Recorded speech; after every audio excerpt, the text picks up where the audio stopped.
On voit la chapelle Sainte-Agathe qui est un des derniers vestiges d'existence du château de Saint-Memme qui était sur cette motte castrale.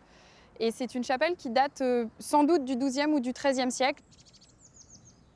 Elle est vraiment en proue d'un site qui était le verrou d'une vallée, puisqu'on est sur des vallées qui viennent s'intercepter. Et on a notamment la vallée de la Durance qui est de ce côté-là, du côté de Manosque et de Sainte-Tulle, qui descend directement des Alpes et qui était un point de passage très important et qui donc était une clé d'entrée sur le comté de Forcalquier.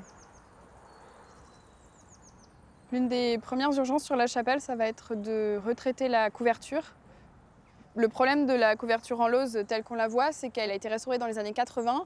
Aujourd'hui, elle est désorganisée, il y en a qui sont cassées, il y a des lauses qui sont absentes, il y a des lauses qui sont devenues poreuses.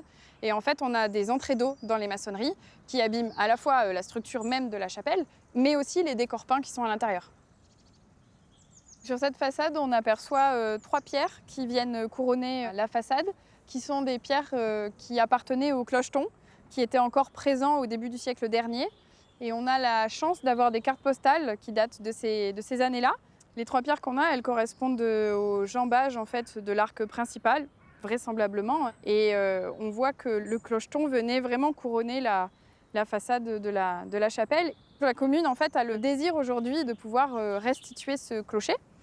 D'autant plus qu'on a beaucoup de pierres qui appartenaient au clocher, qui ont été retrouvées et qui nous permettraient en tout cas de les réutiliser.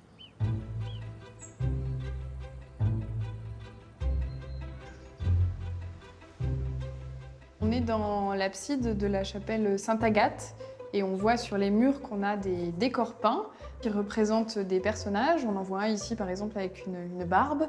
Certains ont des auréoles autour de la tête. Là, on lit un visage avec des yeux. Et c'est des décors peints qui ont été découverts assez tardivement et qui seront nettoyés et, si possible, conservés, en tout cas pour qu'ils durent le plus longtemps possible. Ces peintures, elles sont clairement en danger parce que c'est elles en fait, qui ont le plus souffert du manque d'entretien de la chapelle. Il faut savoir qu'il y a une petite fenêtre au-dessus qui apportait énormément d'eau ruisselante. Elles sont en plus sur une partie du site qui est semi-enterrée, donc on a beaucoup de remontées capillaires. Donc c'est des peintures qui sont progressivement estompées par la présence d'eau en fait. C'est très important de sauvegarder cette chapelle parce qu'elle a une valeur historique et archéologique très importante pour le territoire.